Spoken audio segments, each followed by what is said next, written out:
Rigathi, Kiuna, and your children, Vanessa, Jeremy, and Stephanie in absentia. Our Mother of Faith, Reverend Teresia Warimo, Archbishops present today, bishops present, anointed men and women of God, our leaders present, families of this, friends of this family, the great family of the JCC, and all mourners present. God is good, and all the time. Nisalimieni kwa hewa. Bwana Yesu asifiwe. Bwana Yesu asifiwe tena. I've also come to join the family. I came with my wife, Pastor Dorcas, and I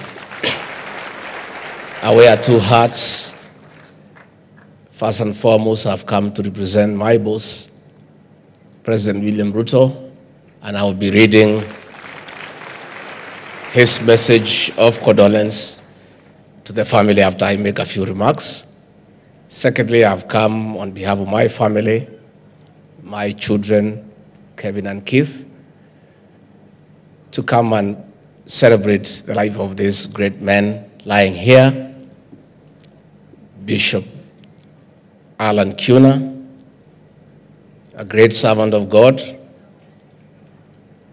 a man who in 25 years has built from scratch a great church with serious membership and branches all over the world.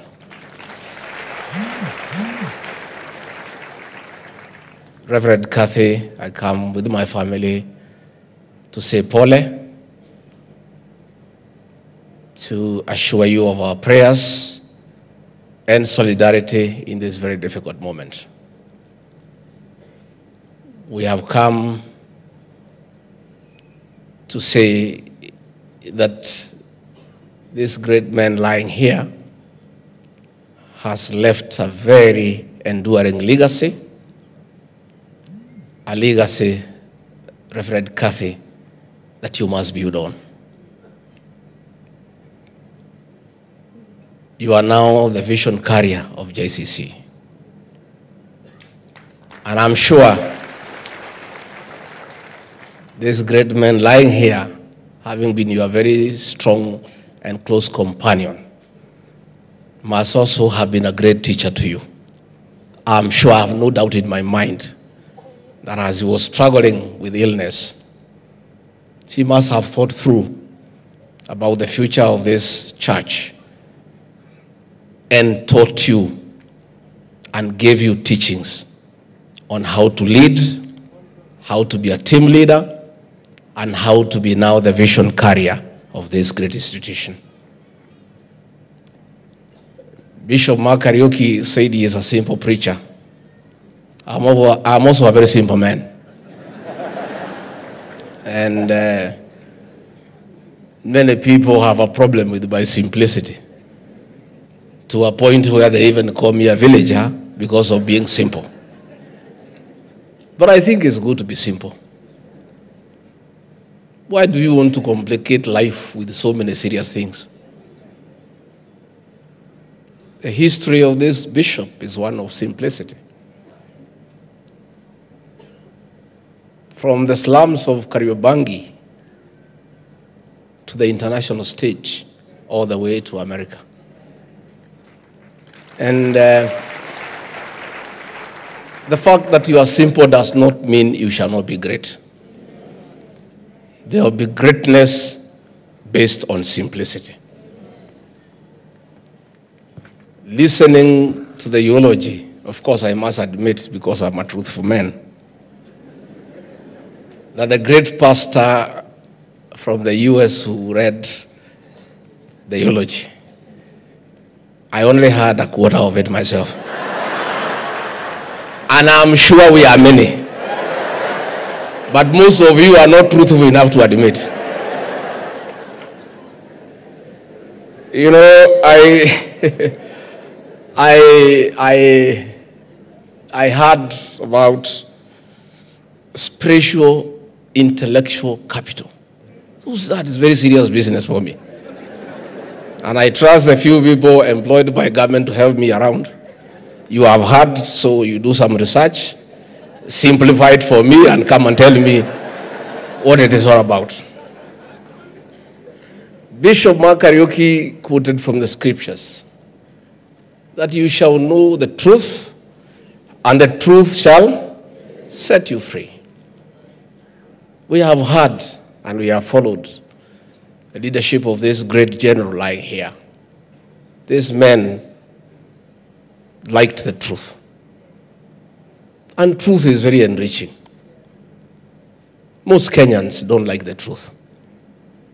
Most Kenyans are dishonest. And many Kenyans have a problem with the truth. But since it is in the Bible, we shall continue telling them the truth, even if they don't like it. In my local language, they say,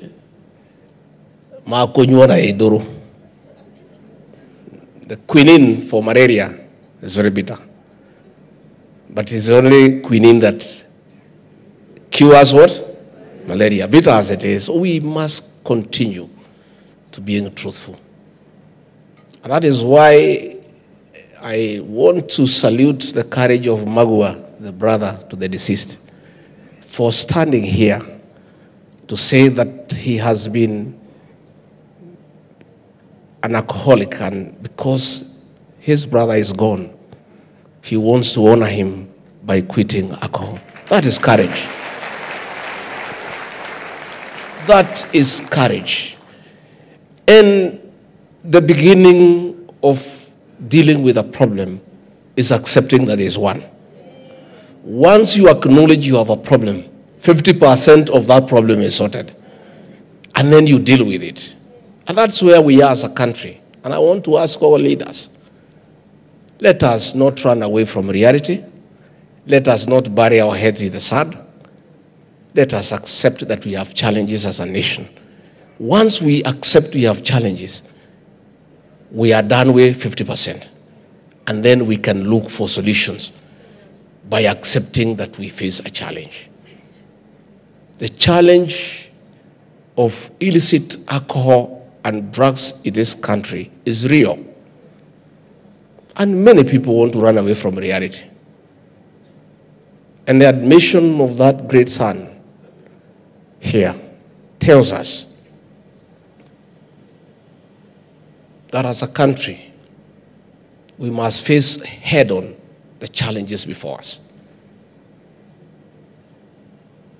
When we came into leadership with President William Ruto, we found a very serious challenge of illicit alcohol and drugs in the entire country, and most specifically, and in a very big way, the Mount Kenya region.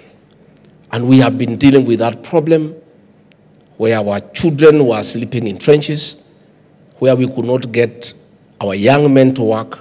When there was labor, you could only find women and young girls. We are losing an entire generation. That is why we have taken it head on, and we have made very serious strides.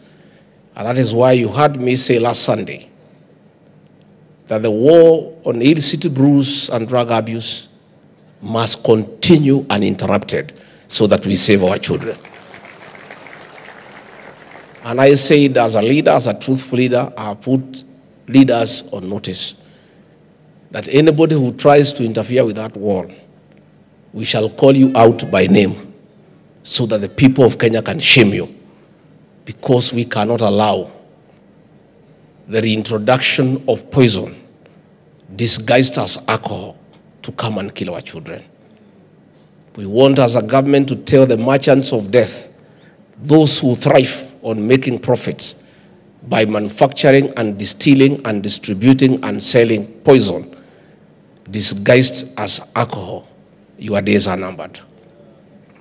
And I want to take this opportunity to ask the Church of Christ and other religious organizations to join government so that together we try to save our children. We want the church to play a central role in mentorship, in counseling, in helping in the rehabilitation of those who are already addicted, so that we can save the next generation to be productive men and women for the growth of our economy and the development of our country. As I wind up, let me ask the children of Reverend Kathy to stay near your mom. Losing a companion is not easy. These are a couple that has been together for many years. It may look simple from the face of it, but in a few days, the loneliness will set in. So I want to ask the children to take time to spend with your mother. I want to ask her friends to hang around her. I want to ask the church people to hang around her and hold her hand so that she can get steady, because it's not easy.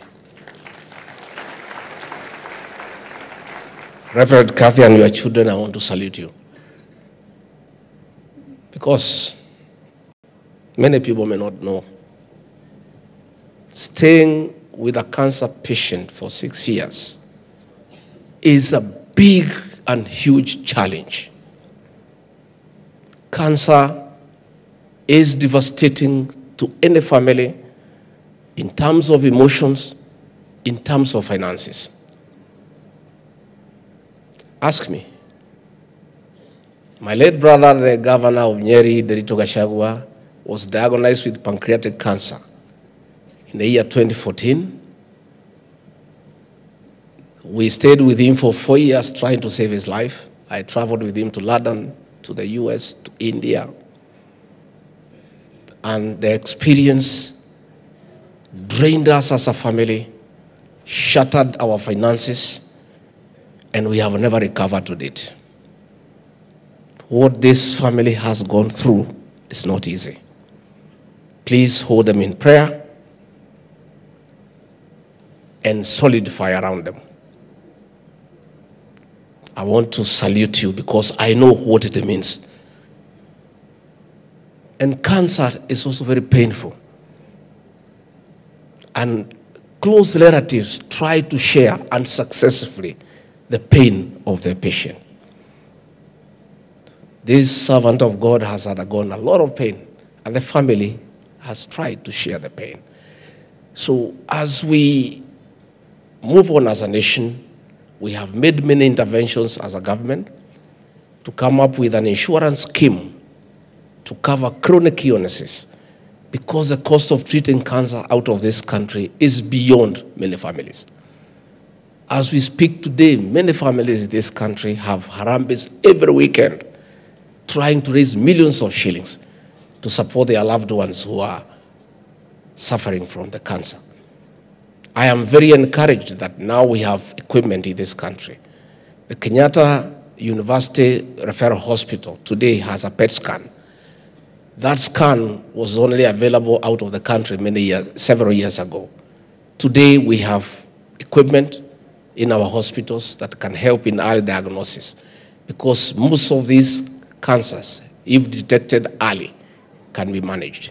So it's something that we are doing as a government, and I want to say that a lot of progress is being made to come up with an insurance scheme that will help families who have chronic illnesses, again, to improve the equipment in our hospitals so that people can get attention here in the country, which is a little bit more affordable.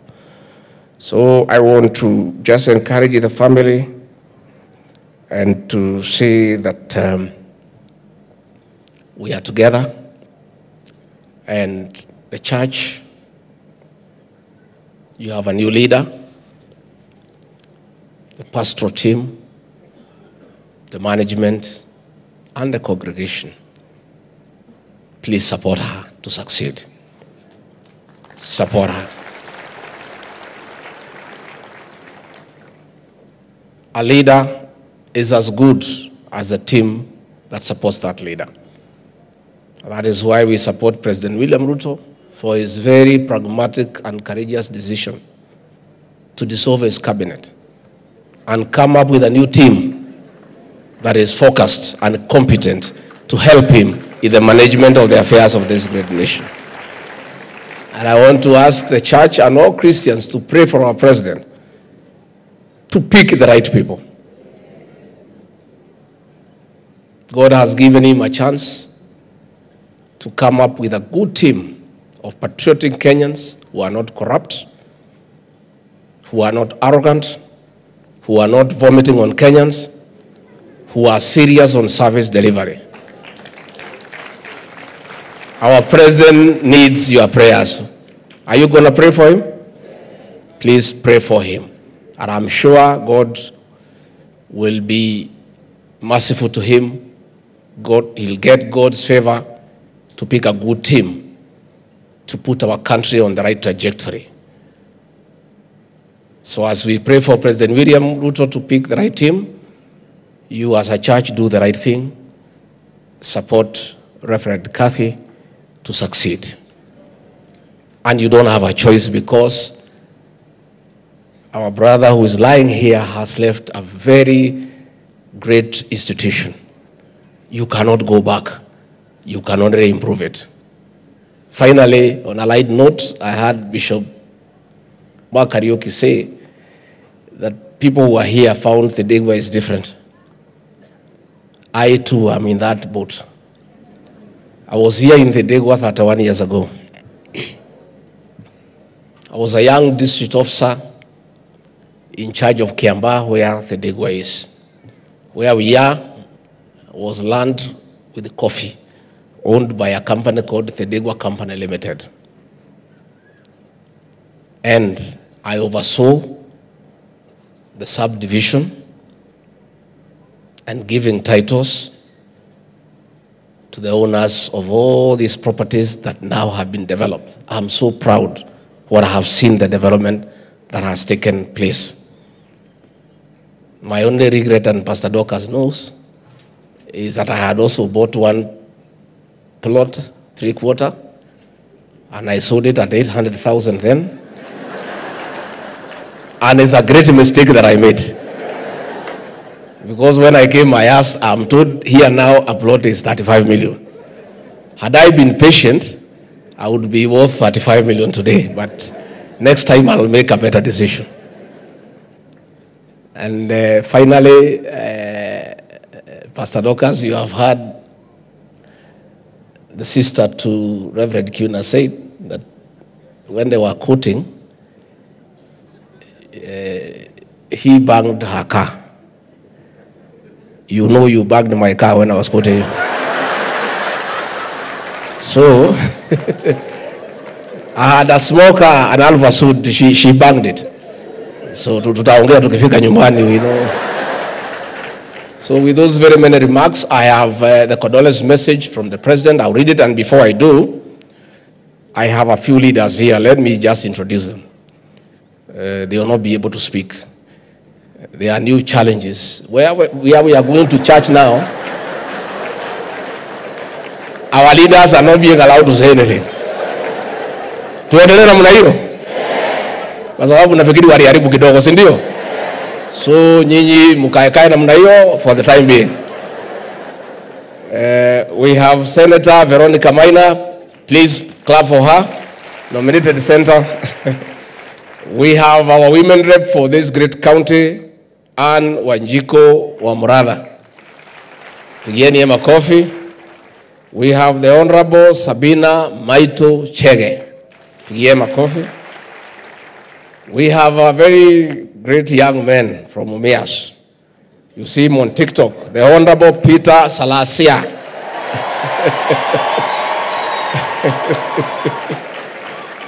We have the Member of Parliament for Starehe, the Honorable Amos Mwago.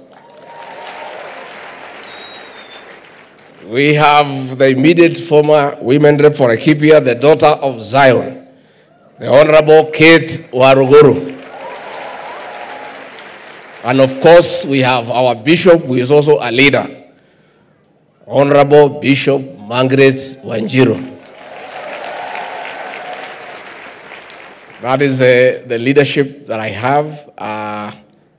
Do you want Pastor Dorcas to say hi? Yes. She of the boy child. Who is? Oh, this is our presidential candidate. Yeah. And you know, Kabisa, and I say, I want nobody to accuse the people of Mount Kenya of being tribal. The reason is one. In the last election, Mwaura was a presidential candidate. The people of this region never voted for him. They voted for William Ruto and Raila Odinga. Are we tribal or we are not? We are not. If we were tribal, we would have voted for this man. Sindio? Asante sana kiongozi. Pastor Dorcas, wewe kuja hapa useme jambo. Si huyu mama anapigania boy child. Aya, sema jambo then nisome